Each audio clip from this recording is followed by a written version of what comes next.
My mind in the zone, I wanna be one of the greatest that ever made it, one of the best that did it, coming with it. Understand this is all I think about, all I ever wanna do, all I ever work for. So ain't no giving up, and us to the limit, just to win it is a must. Now you see what it takes to be on top, don't stop. Now you see what it takes to be on top, don't stop. Bryant for the win. He is a remarkable talent. I mean, he got into one of those zones, and I've said it many times.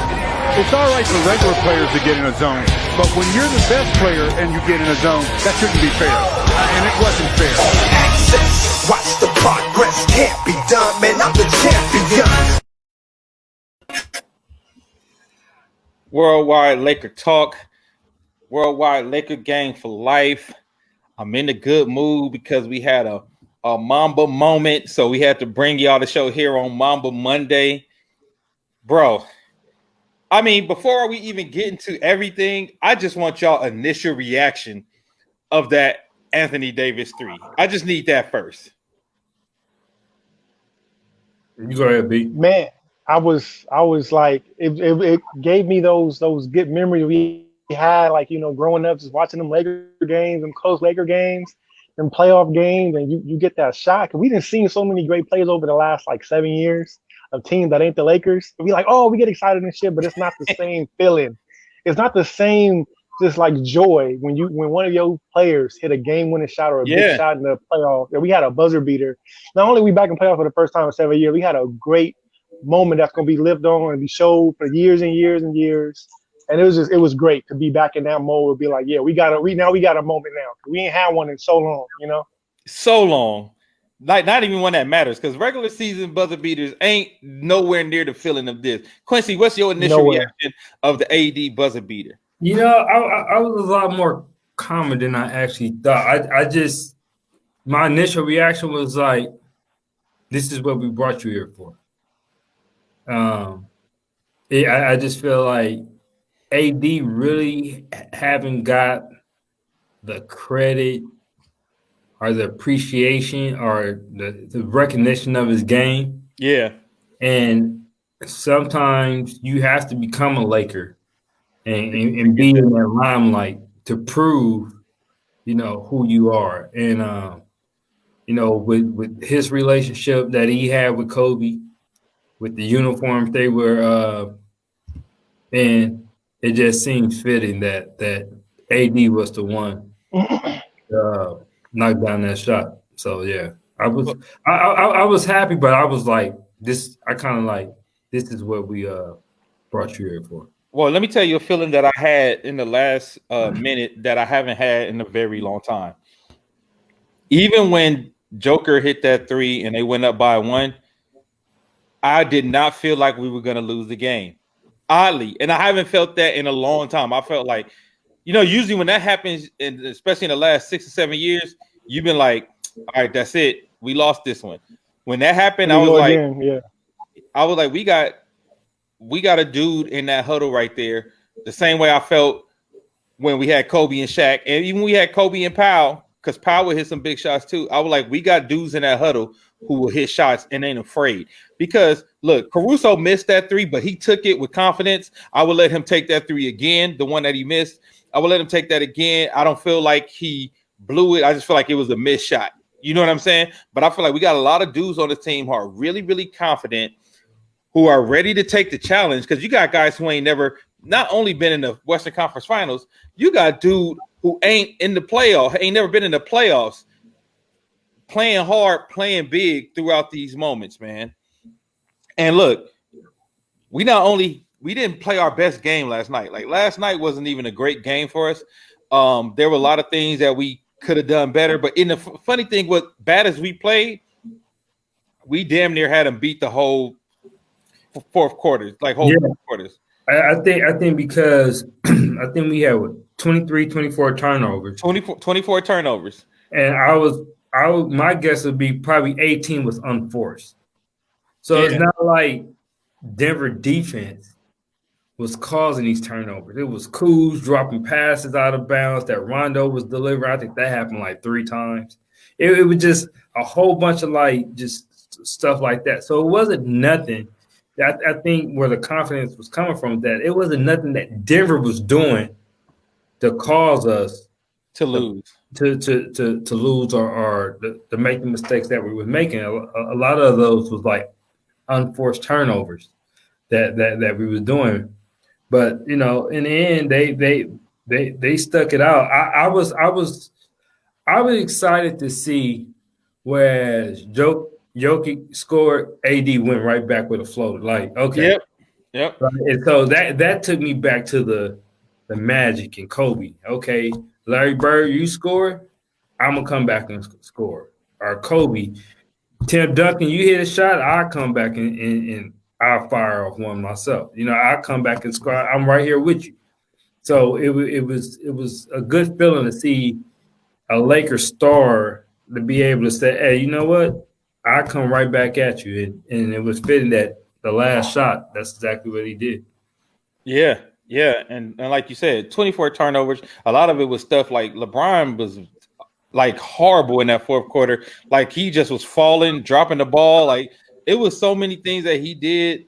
And I think the quality of a good championship team, in my opinion, is the quality to win ugly games, right? Like the quality to be able to win ugly, even when you need to and when you have to, because it's easy for a front running team or a high scoring team to win those games that you in front. Everything feels good. Everything is easy. But I feel like what builds the grit, what builds that character of the championship team, and we saw this the most in that 2010 Celtics Lakers finals. Yeah. Like we saw it the most is that being able to win ugly, being able to pull it out in ways that you're not used to, being able to pull it out in things that's not the usual character of your team. Those, to me, that's what makes a great championship team. And I think we showed some of that yesterday in the game. So I feel like that this game gave us some momentum because I feel like splitting 1 and 2 would have gave the Nuggets a lot of confidence, right? But taking 1 and 2, because all the other times they came back from 3 down, they split 1 and 2. Like they split 1 and 2 and then would lose like 2 after that. But I feel like we got some confidence. They looked a little defeated after that shot because I feel like we took their best punch and we won.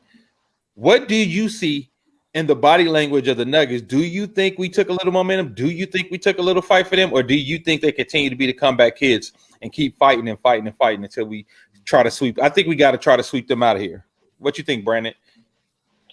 That shot, I think, took a little bit of the wind out of them. We're gonna see how they come out in game 3, but just their initial body language. I mean, because when you playing that well, you seconds away from winning, it's like, you know what I mean? It takes a little bit out of you when you know what I mean? So that was heartbreak. That was heartbreak. Yeah.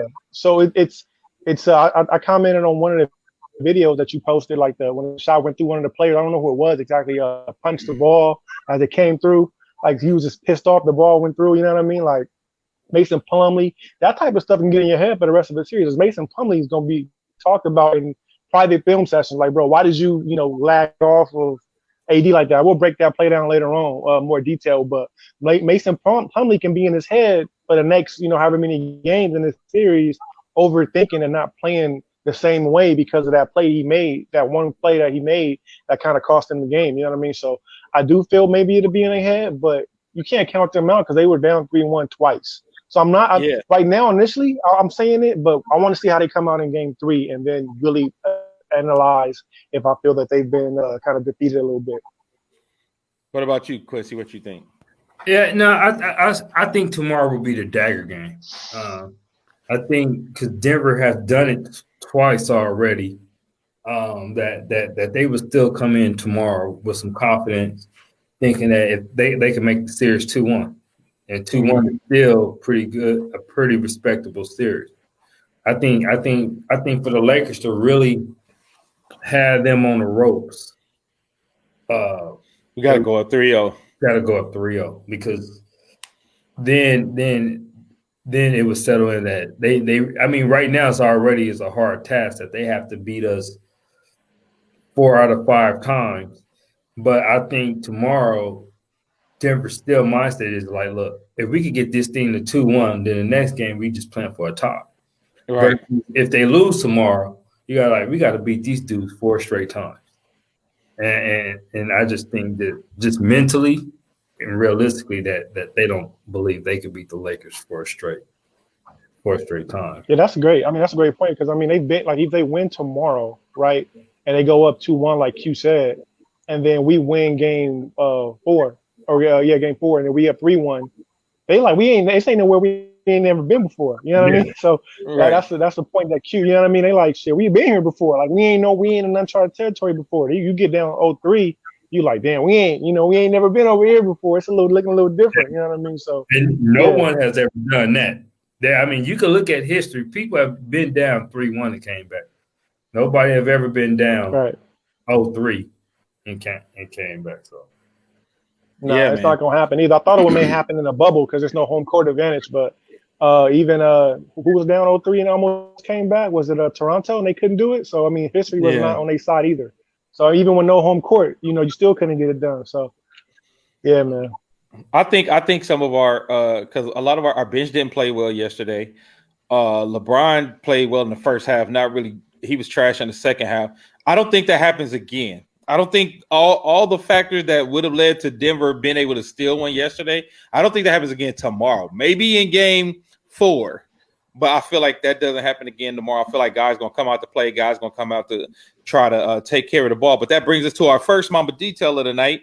They were able to keep it close, and they erased a 10-point deficit late in the fourth quarter. How was this team able to keep the game close, and can they do it again? Because to me, that's the thing we have to worry about is those guys raging back in the fourth quarter. Can they do it again? And what can we do to stop that? Quincy. Stop. I mean, free throws and turnovers.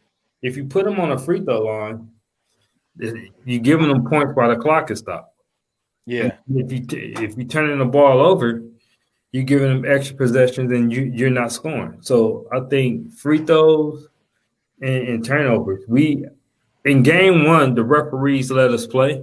Mm-hmm. So that really was beneficial to guys like Dwight who play physical. Game 2, the referees didn't let us play as physical. So we is catching ourselves in a bonus. Every quarter. Yeah, we were in the bonus early. We was in the bonus at the 7-minute mark in the fourth quarter. And they didn't get in the bonus till 1 minute in like 2 of the quarters. I watched like 1 minute 30 seconds left. We didn't get in the bonus till 1 minute 30 seconds. So you turning the ball over, and I just looked between Rondo and LeBron had 11 turnovers. Yeah, that's too many from your point guards. LeBron had more turnovers than he had assists, which is rare. So I don't think Denver is going to see LeBron have more turnovers than assists probably again this series. So it was just the turnovers and the fouling. You can't put them on the line. That's stopping the clock and that's giving them points. What about you, B? What you think? I mean, for me, like everything that Quincy said, I agree with. Like we always pretty much on the same page, as all three of us. But what I saw too, and Q spoke on it earlier, and I think you did too, Damon, unforced turnovers. Like we played our worst game. You know what I mean? So that was the game where you can kind of sneak in and get that win. But that's on itself. You know, I don't know if the Lakers would you just have one of those games. You know what I mean? Just one of those games where the ball just doesn't bounce your way, or whatever the case is. Some of the passes that LeBron normally make and Rondo normally make would just go out of bounds and just cause, ridiculous amount of turnovers. I don't think we had 24 turnovers that many times throughout the regular season. So you can't expect that to happen again, and that will correct itself, and we'll have more possessions just based off that. But two, we talked about it after game one. Dwight did a great job one-on-one with Jokic. And because the refs rep the game a little bit differently, we didn't get to see that much of Dwight one-on-one with Jokic. Right. And Jokic is stronger than I thought, you know what I mean? So he was doing some things against AD and against JaVale that I wasn't particularly had seen before in previous regular season games and even in the first game of the playoffs. So, and then also I want the Lakers to not do the whole switch every time thing, because there were a few times where like we switched on and Rondo was guarding Jokic. Yeah. And, Caruso was guarding. I'm yelling at the TV like, bro, what are you like? That's barbecue chicken. And that forces us to go double team Jokic, which we said we don't want to do before the game, before the series started and before game two. we don't want to double Jokic, and he was able to get 9 assists off of those double teams when we got the switch on him. So just keep the one-on-ones, you know what I mean, with our bigs on them. And, you know what I mean, shit, we got, you know, 18 fouls between AD, JaVale, and Dwight. I don't want AD to get fouled out, obviously, but I mean, you know, and Markieff Morris. And Markieff as well, yeah. So, I mean, you know, rotate those guys in and play one-on-one, utilize those fouls if, you know, the ref's going to call the games like that and just tire Jokic out instead of letting them get those switches and those assist opportunities to everybody else. I know we talked about before the last pregame, we talked about what Mike Malone would do in the way of adjustments. What did you guys see in the way of adjustments? And do you think those adjustments were one of the reasons that they were able to stay in this game? Or do you think it's more or less what we're saying, turnovers and fouls, and not being able to have Dwight play his game one-on-one against Jokic? Quincy? Well, the one small adjustment that he made is actually what I kind of mentioned. I said he's going to start setting screens for Jokic. And there were several times where they came over, they gave a screen to AD or to Dwight or whoever was on Jokic. And that's how we ended up with that switch, because they were sending a guard over there to switch. And then that's how Caruso or Rondo or somebody ended up on Jokic. So it was the screen. It's just, you know, Lakers going to have to move their ass and recover a lot faster to get back and not you know, allow those mismatches to happen. So that was the only adjustment I kind of expected that, because Jokic was having a hard time. Trying to get by them, drive by them in game one. So I kind of figured that he was going to try to set some more screens for him. What about you, B? Yeah, and Quincy, once again, with the coach's eye, had called this before games 2 when we had said what adjustments can Denver make. He said the last show that he thinks Malone would use more screens. I mean more zones. And we saw more zone action on the defensive end as well, like Quincy called that before. So you saw a lot of where Jokic was kind of at the top sometimes in a 1-2-2 type zone, which is weird. And then he would drop back and, you know, cover that space. And that caused a lot of turnovers because they weren't used to having that big body at the top of the 3-point line waiting on him and Jokic. And then he would drop back into the paint and they would rotate the zone around. So that caused us, when you see Jokic at the top, you naturally want to throw the ball to the post because you think it's open because Jokic is at the top of the zone. But the way that they were moving and rotating over, it was like causing turnovers. He would drop back right in time to cause a turnover, get a deflection or something like that. So that zone that they played a lot in the second quarter and third quarter kind of got them back into the game as well, causing turnovers. So I think Lakers got to look at that zone. And Rondo watches a lot of film, so he'll see the mistakes he made and where the pass lanes are at in that zone and with the screens that they were setting for Jokic and make adjustments based off that.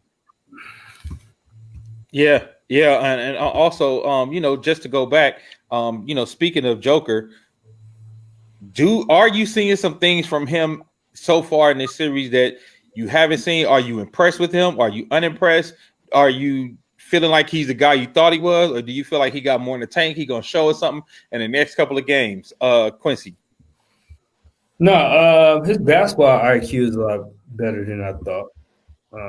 He's a smart basketball player. You know, he started to use Dwight's aggressiveness against him, so Dwight has to be careful getting caught up in that stuff.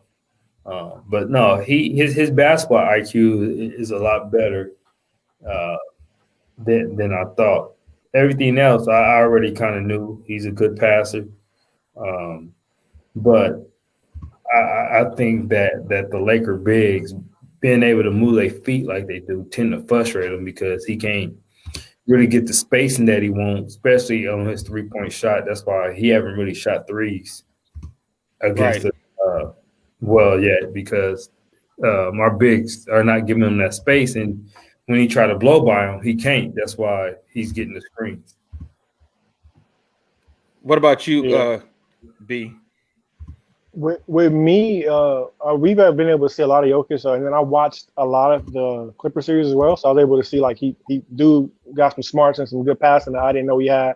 Well, watching these last 2 games, I see he got more like more moxie, more swag than I thought he did. He's quiet, But I'll see him jawing back at Dwight, you know what I mean? Quietly or whatever the case is, or like we said, we mentioned earlier, Dane, how like back in the day, players would go back and forth with each other scoring, and you score, I score.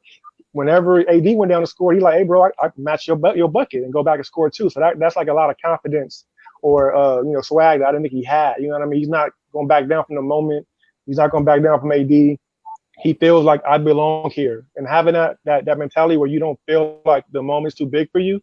That's why I see why now they were able to come back from 3-1, because if your best player has that I'm not going back down mentality, the whole team gravitates around that and take on that personality as well. So I learned that from about Joker. Okay. For me, I think I'm seeing a lot of what I thought I was going to see. I feel like he hasn't really surprised me yet. He's actually played up to my expectations. And yesterday specifically, I can't give him too much credit because I feel like he got bailed out with a lot of fouls, because in the first half he had, I want to say 14 points, but 8 of them came from the foul line. So how much of that was really his skill and his aggression, or how much of that was some of him getting bailed out? Because 2 of the fouls I saw, I was like, come on, dog. Like, you know what I mean? Like a couple of them, I was just like, but that's savvy though. Like that's savvy. Like he's learning he's a superstar and getting those calls. Like, I mean, like I hate it because, sometimes the refs do bail these players out. But if you're, smart enough to see the way the refs are calling the game in that particular game, then, hey, I mean, you got to do it. You got to take advantage of it. And it's up to our players to see how the refs are, repping the game and make their adjustments as well. If the White sees I'm getting these ticky-tack fouls, don't reach. It was a couple of times like the White's reaching way out, in 3-point line. I'm like, bro, what are you doing? Like, you're not going to get it still. What do you know what I mean? Adjust to the adjustment. You know what I mean? Sometimes I feel the White tries to make the great play instead of the fundamental play sometimes. And that's, been the way with him his whole career. Make the fundamentally sound play as opposed to trying to make the big, over highlight play and, just play regular, regular basketball. So, that's what I mean by Jokic having that savvy, that moxie to kind of know the feel for the game that I didn't think he had. I thought he was just like a guy that just like a robot, just get in, make the right pass, make the right play, hook shot here, mid range here. But he has a little bit of savvy where he kind of can read the game and get in players' heads. If you see Dwight's head, he's not in the game, he's getting texts and stuff. Let me go at him a little bit more and press him some more, get him out the game or something like that. So right. Okay, I guess I'll have to try to agree with you a little bit on that. I could dig that. Now, we've had some stinkers in the first round. We had a stinker against Portland Trail Blazers. We lost that game. We had a stinker against Houston Rockets. We lost that game. Now we had a stinker against the Denver Nuggets, and we actually won that game. Do you think that is a product of us getting better as the playoffs go? Do you think that is a product of us learning, how to win ugly, like we said earlier? Or do you think there's a product of just like getting more experience as we go into playoffs? You get deeper, you start to get better, and the team starts to peak. What do you think, Quincy? Yeah, I think. Well, the Portland, we were still trying to find our rhythm after getting back into the bubble, and then with Houston, we had to get used to play to a whole different style than what we was just, got through playing with Portland, who had a big man in Whiteside. Now we got, Coverton, who is actually a small forward playing center. And, it took us a game to adjust to the speed in that matchup. I think this series is a little different because this matchup is not something we really have to adjust to. They kind of have to more adjust to us. So although we didn't play our best, like I said, if you play decent defense, rebounds, and make your free throws, you'll still have a chance to be in any game. So, and that's what we did. I thought our defense, for the most part, was pretty good, except with the fouling. We out rebounded them by 13, and it's actually a game that every free throw mattered because normally we don't go 18 for 19 from the free throw line. Right. And, I think actually that was the difference. I know Plumlee gonna get the hit for that last shot, but me and Verb was on the post talking, about Malone leaving that rookie in, and him missing 4 free throws. Because if he make those free throws, AD not in position to hit that shot at the end. So those basic things, although we didn't, 24 turnovers, etc. But I thought we played solid defense for the most part. We rebounded well, and we made our free throws. And I think that's why, despite it not being our most prettiest game, we were still in it to give ourselves a chance to win. And that's all you can do, be in it at the end and give yourself a chance to win. Like I said, they played the worst game. So listen, Anthony's buzzer beater breakdown. Let's break down that whole play, because I know we said we're going to talk about that later. I know, Quincy, you made me go to this right now because you talked about Mason Plumlee and what happened in that play. So let's break it all the way down, what you guys saw from your perspective and your point of view. Brandon, give me that fan perspective. Quincy, give me that coaching perspective of the breakdown that you saw. Go ahead, Brandon. Hey, from the fan perspective, I was just relieved that we got the shot, because before that we had a shot attempt and it didn't go in. I forgot who shot it. I was so into the game.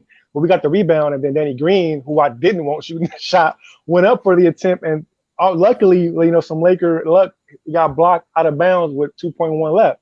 So we get to go again. Now I'm just sitting on the edge, and I'm thinking like, okay, we got to try to get LeBron going to the rim.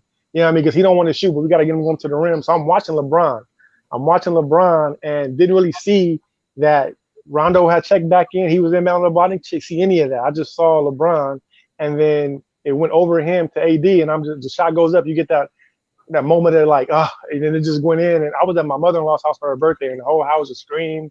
You get that that joy that you had when you was a kid or when you was younger, just watching it. So from a fan perspective, holding my breath, and then the shot dropped, that was awesome, man. It brought back a lot of fun memories, man. All right, Quincy, go ahead and give me the coach's perspective and what was the breakdown and what happened. Well, it was Caruso that shot the 3 from the top of the key, but I actually thought he had enough space and time to go to the hole strong. We was down by 1. So we didn't really need a 3. So I thought if he just would have just, with that much space and lane, he could have went to the basket hard and tried to dunk it and put the pressure on the referees to call a foul. Caruso, is a decent free throw shooter for the most part. But then, as you said, Caruso missed. Danny Green gets the rebound, goes back up, and gets blocked out of bounds to the Lakers. I thought, well, first to kind of set everything up, the fact that I have to get a Lakers coaching staff props for how prepared the team was to be in that situation with no timeout and everybody know what the play is. I don't think people really giving them enough credit that there was no timeout and everybody knew in that situation what they needed to do and what we were going to run. And then for Rondo, and we talked about, when we was comparing and contrasting the Lakers and the Clippers, and we all three of us agree that the biggest difference, it was leadership. And I think a prime example of that was yesterday when Rondo goes to Frank Vogel and said, "Hey, do you want me in as a passer?" And Vogel goes, "Hell yeah." So he takes Caruso out, subbing Rondo. And all those that was so key because Rondo delivered a pass to AD that all AD had to do is shoot. If that pass is a little behind, too high, Jokic have time to recover, and AD probably don't get as good of a look that he got. I thought the play was originally for LeBron. The catch it over the top. I think what happened, and now when I first saw it, I was like everybody else. I was like, what the hell Plumlee was doing? But as I saw another video this morning, he actually communicate with Jeremy Grant, and he's telling him like, "Look, we gonna switch." So what was supposed to happen? Plumlee was supposed to run over to LeBron. Jeremy Grant was supposed to take away that pass and just go straight across. And because if you see how that pass was, Grant he probably would have stole the ball. Based in the position, but his head was turned. So they actually communicate before the play. But like someone said, if it's no screen, then it's no scheme. And so, and Kendrick Perkins made a good point. And this where you just have to say how gifted of a player AD really is. They don't teach big men to locate and trail their man off a wheel. Coming off a wheel to catch and shoot a 3-pointer. That's just that's not what big men do. Like Kendrick Perkins said, that's some shit you run for Ray Allen. That's something you run for JJ Redick. So the fact that the Lakers got AD a 6'11", running a wheel to catch the ball for a 3-pointer, Plumlee ain't used to that shit. That's not what Right. 6'11", 7-foot dudes do. And that's where we just gotta. I know people Plumlee dimmer this, they blew it, but you gotta give props to AD for just being a damn freak. The fact that you could run that play with your 6'11", 4 or 5, and he catch that shit like a guard and shoot a 3. That I think that just really just they didn't expect that. Well, I think they just knew that they were going to try to throw a lob for AD, and I think that's why they dropped down. Well, the play was for LeBron to get it, because if Plumlee doesn't come over, LeBron actually got a wide open lane to the right side. And in 2 seconds, LeBron gonna get to the bathroom and try to dunk. Right. So I think that's what Plumlee was reading. Like, let me run to his right side, push him away from the basket. Because you remember and to push him away from the basket, and then Grant goes and he be the one to flash out and contest the shot. Right. But since Plumlee ran, because you could tell they didn't expect AD to catch the 3 off of Will, Yeah. I mean, I didn't expect it. Yeah, like because that's not something you run for your 6'11" player. Yeah.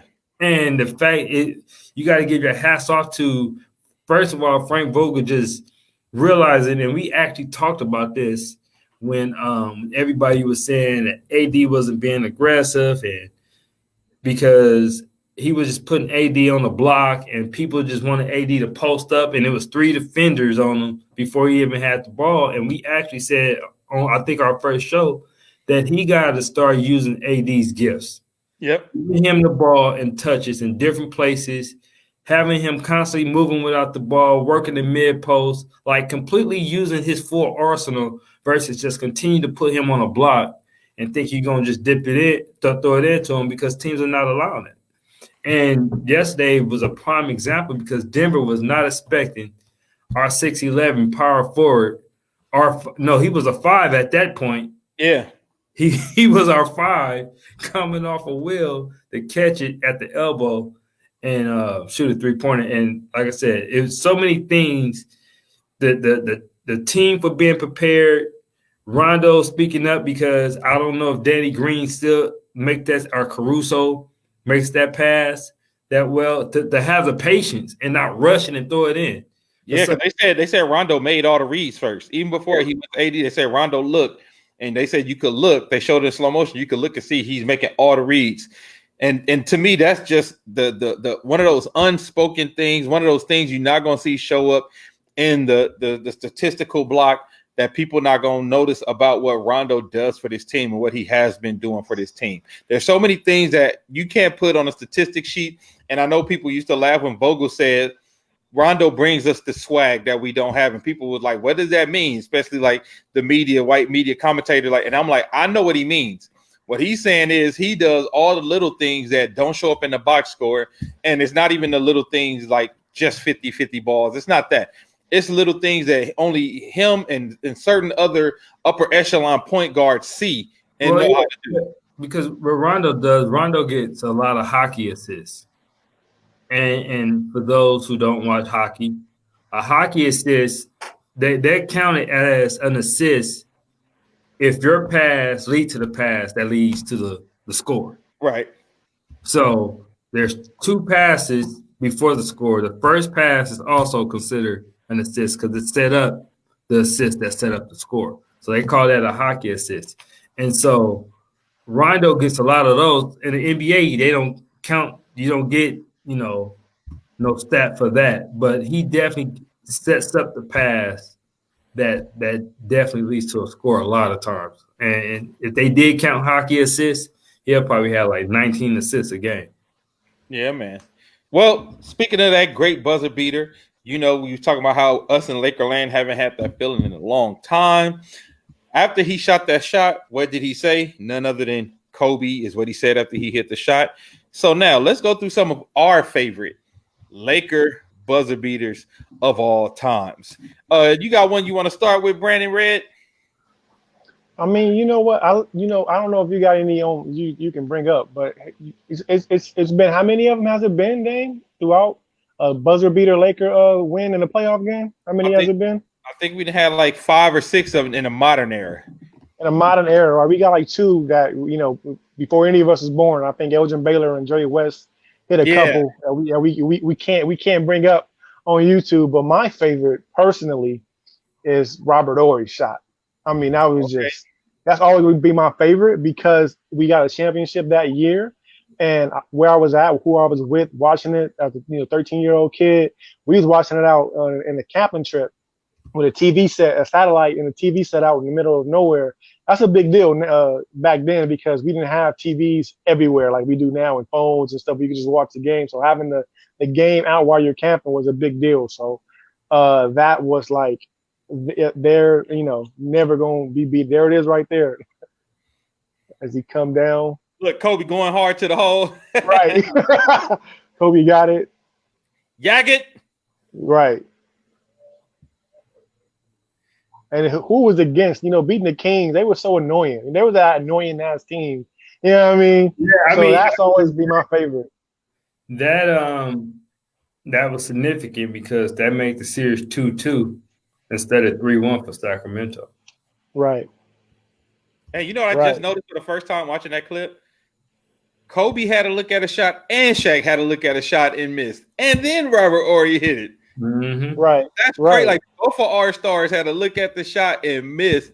And Robert Horry came through and saved today. And I think not only did that change the trajectory of our dynasty, that changed the trajectory of everybody's legend in Laker lore, because that's where Robert Horry became Big Shot Rod for us. And I didn't think we were gonna get past the Kings. It was tough. The Kings, that was a tough series. I think that was probably the hardest series I ever watched the Lakers play. Even when we lost versus Boston Celtics, I still feel like that Kings win was tougher to get. What about you, Quincy? Is there anything that comes to mind for you? Well, first I got to mention my honorable mention because although it wasn't a buzzer shot, it was a dagger, and it was like the first time I fell in love as a Laker fan. That was Magic hook shot in the Boston Garden. Yeah, the baby hook. I think it was still 2 or 3 seconds left on the clock, something like that. But that shot, that was like the beginning of my Laker fandom from that point on. But probably my favorite, because I was shocked and I was surprised, probably the point forward. That was one of those things where if it wasn't Derek Fisher, it doesn't go in, because only a left-hand player could have made that shot. You have to be a left-hand shooter to make that shot, because if you're left-handed, your shoulder and elbow is already lined up with the basket. So anybody else that was right-handed, it would have been a much more difficult shot, probably would have been more wide. So, and the fact that, San Antonio did the smart thing. They had 2 players on Kobe because they knew we was looking for Kobe, and Fish come around, man. And I remember watching that shit and running down the street because everybody like completely shocked that, because that came right after. It kind of reminded me of yesterday game, because right before that, Tim Duncan had hit a off balance fadeaway right in Shaq's face. Right. with the point forward. So it was like, and then you see too, they had like Bruce Bourne, somebody else. They like pretty much surrounded Kobe. Hell, they brought players out of retirement. George Gervin was on Kobe. They had Dave Johnson on Kobe. Paul Pressey. Hey, they just everybody was on Kobe. And D Fish, man. D Fish come around, and like I said, only a left-hand shooter could have made that. And I just remember them just taking off running, not even waiting for the replay, not just taking off running. Here it is right here. Like, that's pretty good defense by Shaq. Yeah, and I thought we was done. That was pretty good defense. Look at Phil. Phil unbothered. Most coaches just really like, look. They grabbed Kobe. Kobe was not getting that ball, dog. No. Look, and Fish just, hey, that's my favorite part. Fish just take off running. Woo! The crazy thing about that I mean, I don't think a lot of people remember. We were 2-0. The Spurs had us. After that, we were down 0-2 to them. Yeah, 3 times. Yeah, that shot was gonna put them up 3-0. No, that shot would have put them. That shot would have put them up. I think 3-1, right? Because we won the game before that, right? Yeah, but we won the game before that. Yeah, we were down 0-2 though, and that game tied it up 2-2, and then we closed them out the next 2 games. Yeah, exactly. Yeah, so that because nobody expected Derek Fisher. It kind of goes back to the Robert Horry shot. That's the thing about that team that we always waver about when we get on people like Kuz, Danny Green, who call people bandwagon. Like, we used to our role players stepping up in the most crucial moments. Like, you could probably look and find in every championship run except 2001, where they just slaughtered everybody, where a role player hit a big shot, whether it was Brian Shaw in 2000, where you could constantly find where those role players stepped up at very key moments. So I'm quite sure we got 6 games left that somebody gonna have to hit a big shot outside of Caruso tried to do it. Caruso tried his best. Caruso was gonna do it, and he had dunked before that. It was Caruso. Hey, you know what? We could talk about him. I thought he played great yesterday. I really think like I know they was cracking jokes calling him Gary Payton and all type of, but look, his confidence, hey, you know what? His confidence is like, you could tell like he feel he's the best defensive player on the court. Yeah. And even though it might not be true, it doesn't matter. He feels that way, and he's playing like it. And he really filled that Avery Bradley void that we thought was going to leave a big hole. Like, that's the one thing we thought. We thought like, losing Avery Bradley is going to be a huge blow to us, and we thought that when the first game in Portland came, we were like, see, but right. And more than most people, y'all, you Dame and Q, y'all had to talk me off the ledge, more or less. Like, hey, we gonna be all right. We was 18-2 without him. I was panicking. Avery Bradley was like number 1 on perimeter shooters against him. Caruso was like number 4 on the same list, or 5, something like that. Yeah, he was. Yeah. He's been playing great. But I want to talk about one memory from the Lakers buzzer beater life that I just, I can't let us have this day without talking about and showing it, was that Celtics, my man, Meta World Peace. You know what I mean? Like, this is what made LA love him, and it's gonna make LA love him forever. Oh no, that's the wrong. Hold on. That's Phoenix. Oh, let's go on and play that one then. Hold on, let's go on and play that one, man. That's the Kobe. That's when he? That's the Phoenix. That's the Phoenix buzzer beater for Ron Artest in the 2010. He caught the rebound. Oh man. Sorry, we having technical difficulties. It's being weird right now. But that Celtic game wasn't a buzzer beater. That was like a dagger, though. That's another big. honorable mention right there. Yeah. Another honorable mention. It was a dagger, though. And this is big because the series is tied 2-2. Mm-hmm. Yeah, and we about to lose home court. Yeah.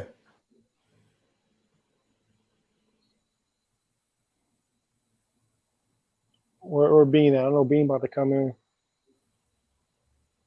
Is that him up under the court? I think so. Yeah. I think is he hiding under the screen right there? All right, it's not playing it, man. It's not playing it. Hey, It's well, we not can break it down though. We can break it down. break it down We real can quick. break so Kobe's at the top of the 3-point line. They said a backside pick for him. He comes off, he catches it, throws up the shot. Of course, Kobe wants the last shot. He doesn't make it, and Meta World Peace sneaks in, grabs it, and all in one motion throws it back in at the buzzer to beat the Suns at the buzzer, go up 3-2. And of course, we go to Phoenix the next game. That's the game where Kobe smacked Alvin Gentry on the butt after making like some crazy shots to close Kobe him went out. crazy in that next game. He Wasn't about to crazy. go to Game 7. Yeah, No, he wasn't about to go to Game 7. So, but I mean, if we don't, he doesn't hit that buzzer beater, we have to go to Game 7 and win that series because we're down 3-2 at that point. So that was one of the, that was the last buzzer beater too, right, Dane? That was the last one before AD shot last night. So, yeah. And Kobe had another one against Phoenix. Yeah. That was that year we went up 3-1 on them as the 7th seed. Right. Yeah. I mean, Laker fans, we really been blessed over the years with some great moments and shots. Oh, here it is. There you go, Q. Let's talk about that defense by Luke, though. Another role player to getting the jump ball right there. We needed that steal or that jump ball. Hey, I see this is a very familiar look on Mike D'Antoni's face right here. Very familiar.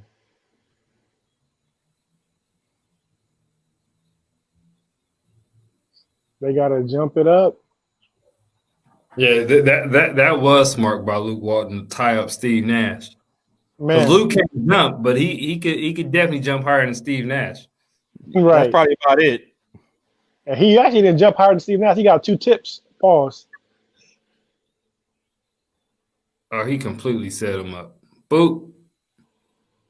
He knew Bang. exactly what he was going. He knew in it from the time he got the ball that he was going to that spot. Oh yeah, he knew.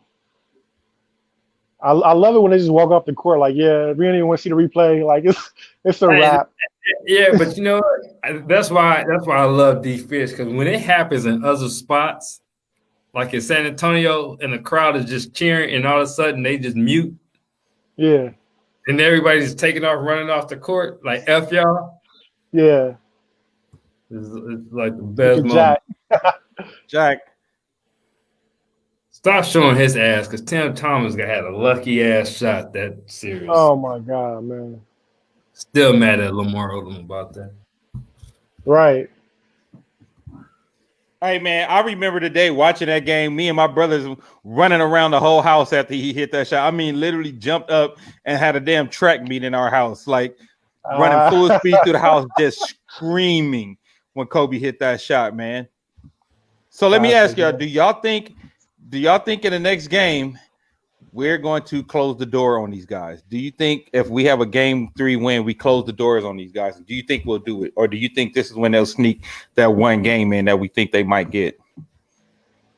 I think we go out and win this game. I think Q, you said it the last show that the Lakers smell blood. We expected a better game 2, right? So we snuck in we were able to beat them in game 2, not playing our best basketball. So I mean, I don't see why they would come out with any type of lackadaisical or unfundamentally sound turnovers or anything like that kept them in the game. So I would expect LeBron to have a way better game. So LeBron have a better game. AD keep doing what we're doing. We should win game 3 and like really put on their throat. Q. Yeah, I think the Lakers win tomorrow. if the game Denver needed to win was yesterday, I think they definitely going to come out hard tomorrow. I hopefully the Lakers do a better job at reading how the refs calling the game and put them in the bonus. But I kind of like the formula of yesterday's game. LeBron dominate the first half, AD dominate the second half. That's kind of how it used to be with Kobe and Shaq, except, it was Shaq for 3 quarters and Kobe in the fourth. So I think the Lakers is going to try to finish them off. I think that was the water in the face. Like, okay, Denver's not going to go away easy. So they know they have to come out tomorrow and put them away. Yeah, I think they'll put them away too. Worldwide Laker Talk, Worldwide Laker Gang for Life, post-game and pre-game. If you're watching this on YouTube, you can go like, subscribe, and share. If you're watching this on Facebook, like, subscribe, and share. If you're on Twitter, retweet us, like, subscribe, and share. We're trying to spread the word for all our Laker fans and our Laker faithfuls, breaking the games down the way y'all want them to be broken down. For the fans, by the fans. This is Worldwide Laker Talk. Hopefully, we'll be seeing you guys after a Game 3 victory. And in honor of that, Kobe. Mamba Mondays, let's take them out with the Kobe highlights. See y'all next time. Worldwide Laker Talk, Worldwide Laker Gang for Life. We out of here. It's about what doing it big or going home. I'm focused on my plan, in my mind in the zone. I wanna be one of the greatest that ever made it, one of the best that did it, coming with it. Understand this is all I think about, all I ever wanna do, all I ever work for. So ain't no giving up, and up to the limit just to win.